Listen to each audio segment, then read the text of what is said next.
அன்பிற்குரிய மாணவ செல்வங்களே, இந்த வீடியோவில் வந்து ஃப்ராத் ஃப்ளாட்டேஷன் ப்ராசஸ் அப்படின்னா என்னன்னு சொல்லி பார்க்க போகிறோம். ஸோ ஃப்ராத் அப்படின்னா என்னென்னா ஸ்மால் ஏர் பபிள்ஸ், சின்ன சின்ன ஏர் பபிள்ஸ் எல்லாம் வருது இல்லையா, அதை தான் என்ன சொல்கிறாங்கன்னா ஃப்ராத்துன்னு சொல்கிறாங்க. ஃப்ளோட்டேஷன்னா மிதக்க போகுது. ஸோ அந்த ஃப்ராத் வந்து நொரை அப்படின்ற மாதிரி சொல்லிக்கலாம். ஃபோம் ஃப்ளோட்டேஷன்னா மிதக்க போகுது. ஓகேயா? ஸோ அந்த மாதிரி என்ன பண்ண போகிறாங்கன்னா நம்மளுக்கு தேவையான மெட்டலை எக்ஸ்ட்ராக்ட் பண்ண போகிறாங்க, கான்சென்ட்ரேட் பண்ண போகிறாங்க, கான்சென்ட்ரேஷன் ஆஃப் த ஓர் பண்ண போகிறாங்க. ஸோ இந்த ப்ராசஸோட முக்கியமான ஒரு பாயிண்ட் என்னென்னா, இந்த ஓர் பார்ட்டிகல்ஸ்க்கும் அதாவது இம்ப்யூரிட்டிஸ் கேங் இருக்கு இல்லையா, இந்த ரெண்டுத்துக்கும் உள்ள ஒரு சின்ன ப்ராப்பர்ட்டி வித்தியாசத்தினால என்ன பண்ணிடுறாங்கன்னா இதை வந்து ஈஸியாக பிரிக்க முடியுது.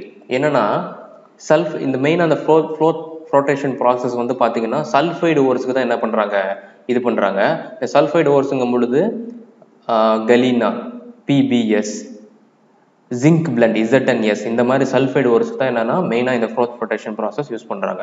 ஸோ இது என்ன ப்ராப்பர்ட்டி வித்தியாசப்படுது? இப்போ இந்த சல்ஃபைடு ஓர் பார்ட்டிகல்ஸ் இருக்கு இல்லையா, அந்த ஓர் பார்ட்டிகல்ஸ் வந்து தண்ணியை அப்சார்ப் பண்ணாது, ஆனால் இம்ப்யூரிட்டிஸ் என்ன பண்ணும், தண்ணியை அப்சார்ப் பண்ணும். Wetted by water. ஓர் பார்ட்டிகல்ஸ்லாம் வந்து தண்ணி அப்சார்ப் பண்ணாது. ஸோ அதனால அதுக்கு என்ன பண்ணுறாங்கன்னா வெட்டட் பை ஆயில்.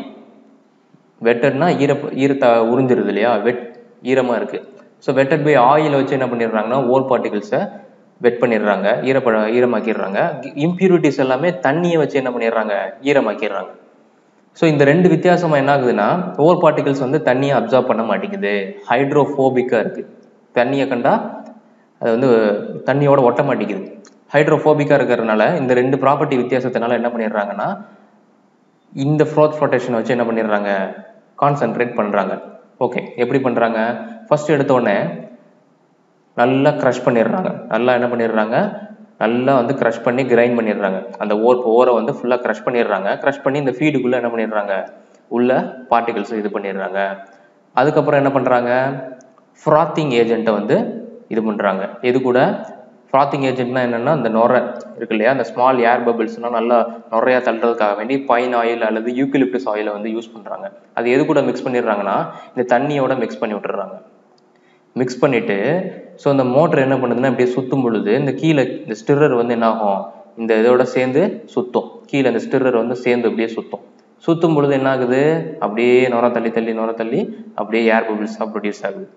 ஸோ இது கூட இன்னொரு கலெக்டரும் சேர்த்துக்கிறாங்க, சோடியம் எத்தைல் ஜாந்தேட், ஸ்மால் குவான்டிட்டியில் சேர்த்துக்கிறாங்க. இந்த கலெக்டர் என்ன பண்ணுதுன்னா இந்த ஃபீடிலிருந்து வர்ற ஓர் பார்ட்டிகல்ஸ் இருக்கு இல்லையா, அந்த ஓர் பார்ட்டிகல்ஸ் வந்து இம்ப்யூரிட்டிஸ் எல்லாமே என்ன ஆயிடும்னா அந்த தண்ணியில் ஈரமாயிடும்.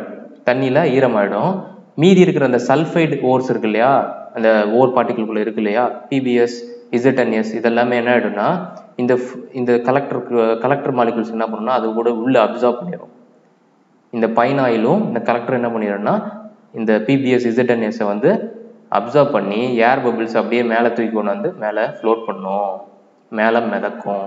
கீழே இம்ப்யூரிட்டிஸ்லாம் என்ன ஆகிடும், ஈரமாயிட்டு கீழே வந்து தங்கிடும். ஸோ கீழே தங்குறது இந்த வழியாக டெய்லிங்ஸ் வெளியே எடுத்துடுறாங்க, ரைட்டா? ஸோ மேலே மிதக்கிற அந்த சல்ஃபைடு ஓர்ஸ் எல்லாம் என்ன பண்ணிடுறாங்க, அப்படியே கொஞ்சம் கொஞ்சமாக இதை வெளி பண்ணி வெளியில் எடுத்து காய வச்சு எடுத்துடுவாங்க, ட்ரை பண்ணி கலெக்ட் பண்ணிடுறாங்க. ஸோ இந்த மாதிரி தான் என்ன ஆகுதுன்னா இந்த ப்ராசஸ் நடக்குது. இந்த ஒரு சின்ன ப்ராப்பர்ட்டி டிஃப்ரென்ஸ்னால தான். இதில் மெயினாக இன்னொரு பாயிண்ட் என்னென்னா, சப்போஸ் ஒரு சில ஓரில் என்ன இருக்கும்னா இந்த ரெண்டு சல்ஃபைடு ஓர் கம்பைன் ஆகியிருக்கும், பிபிஎஸும் என்ன இருக்கும், ZnSும் இருக்கும். இந்த ரெண்டு இதாக இருந்துச்சுன்னா ஸோ நம்மளுக்கு தேவையானது பிபிஎஸ்ன்னு வச்சுக்கோங்களேன், நம்ம என்ன பண்ண முடியாதுன்னா இது ரெண்டையும் தனித்தனியாக பிரிக்க முடியாது, ஏன்னா ரெண்டுமே மிதக்கும். ஜிங்க் பிளண்டும் மிதக்கும், கலீனாவும் என்ன ஆகும், மிதக்கும். ஸோ அப்போ ஏதாவது ஒன்றை வந்து என்ன பண்ணணும், டிப்ரெஸ் பண்ணணும். அப்போது zinc blende is present in galena, PBS. So அந்த மாதிரி இருக்கும்பொழுது ஏதாவது ஒன்றை டிப்ரெஸ் பண்ணணும், இதை மட்டும் மிதக்க வைக்கணும். டிப்ரெஸ் பண்ணணும்னா கீழே தங்க வச்சிடணும், கலீனாவை மட்டும் என்ன பண்ண வைக்கணும், மிதக்க வைக்கணும், ஃப்ளோட் பண்ண வைக்கணும். ஸோ அப்போது ஒரு டிப்ரெஸ் பண்ணுறதுக்காக சோடியம் சைனைடு, NaCN அல்லது சோடியம் கார்பனேட் வந்து என்ன பண்ணுறாங்க, is added to depress the flotation property of ZnS. Zinc பிளண்டை வந்து டிப்ரெஸ் பண்ணுறாங்க, மிதக்கிற தன்மையை வந்து டிப்ரெஸ் பண்ணி விட்டுறாங்க by forming a layer of zinc complex. So sodium cyanide அல்லது சோடியம் கார்பனேட் வந்து என்ன ஆகுது, ZnSோட ரியாக்ட் பண்ணி ஒரு ஜிங்க் காம்ப்ளெக்ஸ் Na2ZnCN4 என்ன ஆகுது, ப்ரொடியூஸ் ஆகி மிதக்காமல் கீழே வந்து தங்கிடுது. அந்த சர்ஃபேஸ் ஆஃப் ஜிங்க் சல்ஃபைடு மேலே இதாகிட்டு என்ன ஆயிடுது, அதோட மிதக்கிற தன்மையை குறைச்சி விட்டுருது. ஸோ அது கீழே தங்கிடுது. நம்மளுக்கு தேவையான கலீனா என்ன ஆகிடுது, மேலே வந்து மிதக்குது. ஸோ இந்த மாதிரி தான் என்ன பண்ணுறாங்க, ஃப்ராக் ஃப்ளாட்டேஷன் ப்ராசஸே நடக்குது. ஸோ இது உங்களுக்கு புரிஞ்சிருக்கும்னு நினைக்கிறேன். வேறு ஏதாவது டவுட்ஸ் இருந்ததுனாலும் கீழே கமெண்ட் செக்ஷனில் போடுங்க. சேனலுக்கு சப்ஸ்கிரைப் பண்ணுங்கள். ஸோ தேங்க்ஸ் ஃபார் வாட்சிங் ஸ்டூடெண்ட்ஸ்.